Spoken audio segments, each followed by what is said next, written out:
लगता है अरुण जी से हमारा संपर्क टूट गया है। तो सुनील जी, हम आपके पास आना चाहेंगे, आपसे ये जानने की कोशिश करेंगे कि जिस प्रकार से अभी जो अरुण जी खास करके बता रहे थे कि अब जो है वो प्रशासनिक भ्रष्टाचार जो है वो काफी ज्यादा बढ़ गया है, क्या आपको लगता है कि ये जब से नीतीश कुमार की सेहत में कुछ गिरावट आई उसके बाद ये ज्यादा बढ़ा?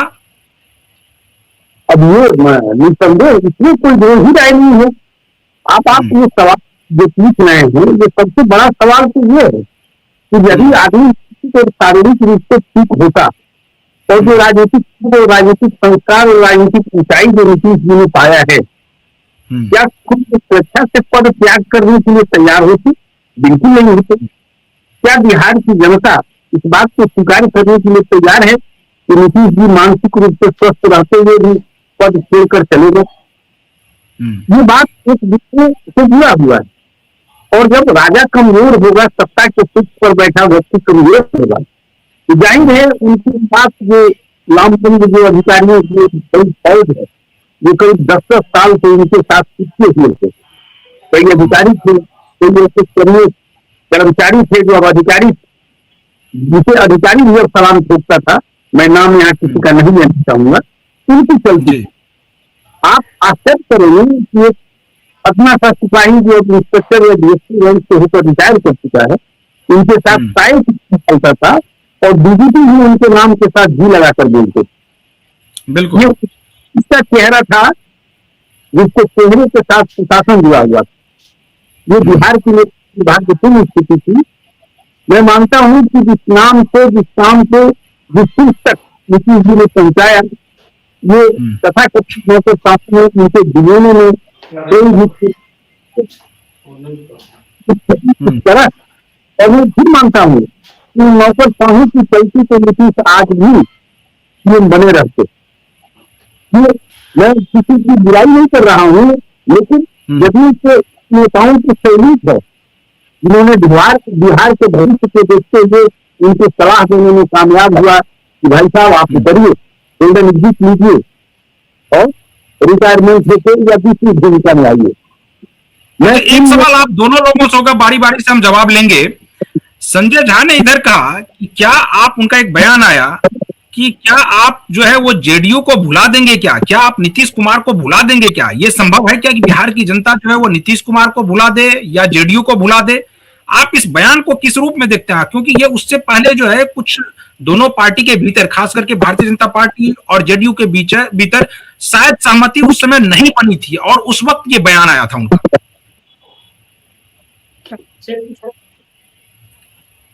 आप पहले सुनील जी आप जवाब दे दीजिए, उसके बाद अरुण जी आपके पास आएंगे। देखिए, संजय झा को पूछने का किसने हक दे दिया? और ठीक है, हाईकोर्ट से पूछ रहे हैं कि नीतीश कुमार को कोई भूल जाएगा। नीतीश कुमार को भूलने की बात ऐतिहासिक रूप से भी लोग नहीं सोच सकता। ये ऐतिहासिक भूल है जो जिस उम्र से मैं गुजर रहा हूँ और जिसने 90 की दशक देखा है, वो जन तक इस बात को नहीं भूल सकता है कि नीतीश ने बिहार को कहां से कहां तक लाया।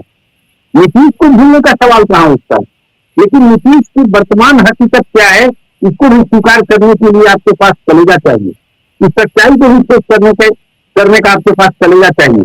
सच्चाई यही है कि नीतीश जी मानसिक रूप से कमजोर हो चुके थे, शरीर पर किसी का कोई हक नहीं है, है जो आपसे हानि होगा और कोई इसमें बीमारियां अपने आप में उपयोग है और उससे वो पीड़ित हो गए। इस पर यदि उन्हें अच्छा रखता, स्वास्थ्य रखता, सेहत उनका अच्छा होता तो बिहार को अभी और ऊंचाई तक ले जाते। उन प्रशासनिक तबकों का जो एक उनके पास समूह खड़ा रहता था, उनकी हैसियत कम होती और नीतीश जी जो चाहते हुए होता। दुर्भाग्य से ऐसा नहीं हो रहा है। तो संजय झा का ये कहना कि नीतीश को भूल जाएंगे, नीतीश को कोई नहीं भूल सकता है, जदयू को भूल सकता है, क्योंकि जदयू कोई पार्टी नेता के बल पे चलता है जो जमीन से जुड़ा हुआ है। अभी नीतीश जी के पास जदयू में कोई ऐसा नेता नहीं है। एक दो नेता हैं जो बुजुर्ग हो चुके हैं, लेकिन जिनका नाम चल रहा है या जो रहे हैं नहीं। सुनिए, ये तो खैर आप देखिए, जितनी भी क्षेत्रीय पार्टियां हैं उसमें सेकेंड लाइन लीडरशिप है ही नहीं। चाहे आप किसी भी पार्टी को देख लीजिए, किसी भी राज्य की पार्टी को देख लीजिए, उसमें सेकेंड लाइन लीडरशिप वो नहीं बनाते हैं। और इसलिए नहीं बनाते हैं कि वो उन्हीं को चैलेंज करने लगेगा, इसीलिए नहीं बनाते हैं। तो देखिए, आपको नहीं लगता है कि नीतीश कुमार भी इसी सोच से आगे बढ़ रहे थे कि वो सेकेंड लाइन लीडरशिप को डेवलप ही नहीं होने देंगे? नहीं, मैं इस बात से इनकार करता हूँ, क्योंकि वो पारिवारिक प्रेम से पीड़ित या पारिवारिक जीत के देखने वाली बीमारी उनमें नहीं थी नीतीश की। ये असफल है, या जिनको सेकेंड लाइन के तौर पर तैयार कर रहे थे वो उनके साथ धोखा दे गए।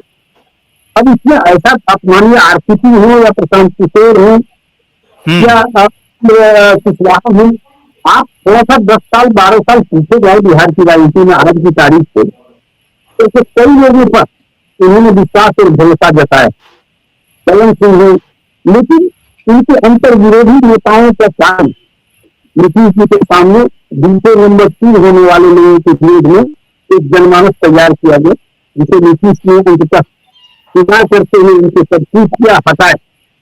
तो मैं दूसरी क्षेत्रीय पार्टियों से जदयू को अलग मानता हूँ, क्योंकि नीतीश ने इसकी कोशिश जरूर किया कि कोई ऐसा नेतृत्व उभरे जो नेतृत्व जो नीतीश जी का सही उनका पद ग्रहण कर सके, बाद में विरासत संभाल सके, लेकिन दुर्भाग्य से ऐसा नहीं हुआ और इसका कारण कई हो सकते हैं।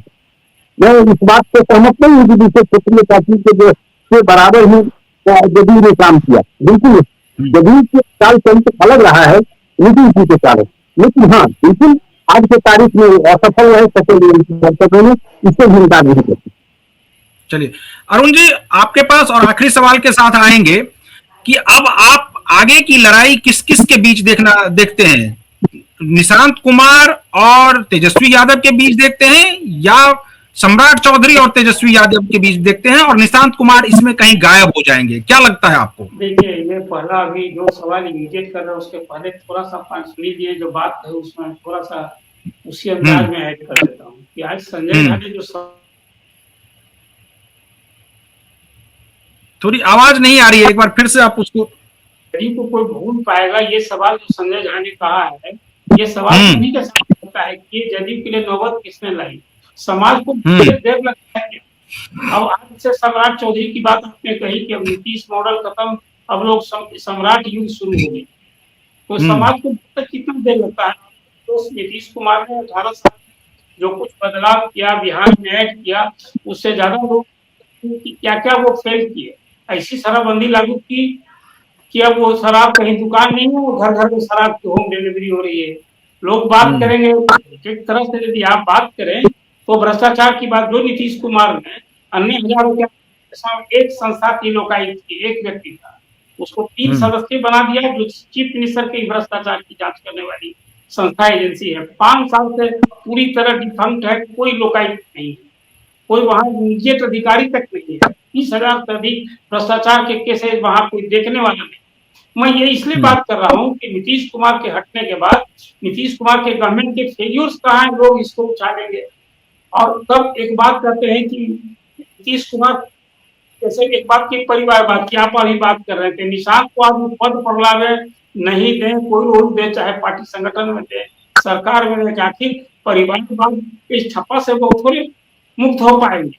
देर से सही, 50 साल की उम्र में बेटे को राजनीति में किस उद्देश्य से लाया कि भाई पार्टी का भविष्य बचाना है, पार्टी का अस्तित्व बचाना है, और वोट देने की बात हो गई। रही बात कि आगे दिन की राजनीति आज सम्राट हो गए, तो सामने तो लालू प्रसाद सत्ता में नहीं सत्ता में बाहर है, राजनीति की एक धुरी तो लालू प्रसाद ही है, चाहे राजद है, राजद का नेता तेजस्वी यादव है, तो निशांत तो अभी पर्दा पर है नहीं। तो यहाँ सम्राट जब यहाँ सरकार में होंगे तो सरकार के विरुद्ध में सामने विपक्ष कोई राजद होगा, इसमें निशांत कहाँ से आ गए? निशांत तो अब मेन लाइन से हट गए, इसलिए निशांत से अब कहीं कोई आप तुलना यदि किया जाएगा तो निशांत को खड़ा करने की बात, अब तो सम्राट तेजस्वी की बात होगी, एनडीए बीजेपी की बात होगी।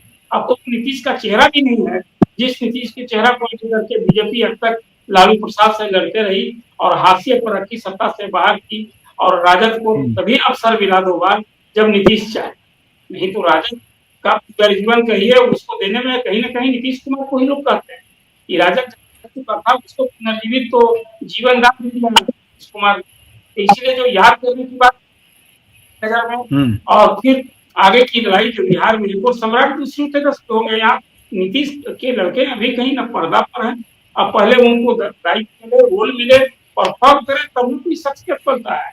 और बेटे के लिए निशान को नीतीश बनना कल्पना भी नहीं की जा सकती, नीतीश जैसे नहीं बन पाएंगे तेजस्वी, मैं हमेशा कहता हूँ आज भी लालू की विरासत में अभी मिल गया, विपक्ष के नेता हो गए, 2 बार नीतीश के मुंह है, लेकिन कोई इसलिए इसको चलिए, यानी कि अरुण जी आप भी और सुनील जी भी ये मानते हैं कि जो अब जो आगे की लड़ाई होगी वो सम्राट चौधरी वर्सेस तेजस्वी यादव होगी।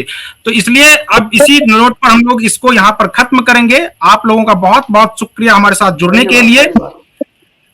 तो आज के बाद बिहार में सम्राट युग की शुरुआत हो गई है, कल वो शपथ ग्रहण करेंगे। तो जो दर्शक अभी तक हमारे साथ बने हुए हैं वो इस वीडियो पर फटाफट अपना कमेंट करते रहिए कि आपको क्या लग रहा है, आपको कैसा लगा ये डिबेट, कमेंट बॉक्स में जरूर बताइए। बाकी तमाम खबरों के लिए आप बने रहिए क्यू के साथ। मुझे दीजिए अनुमति, नमस्कार।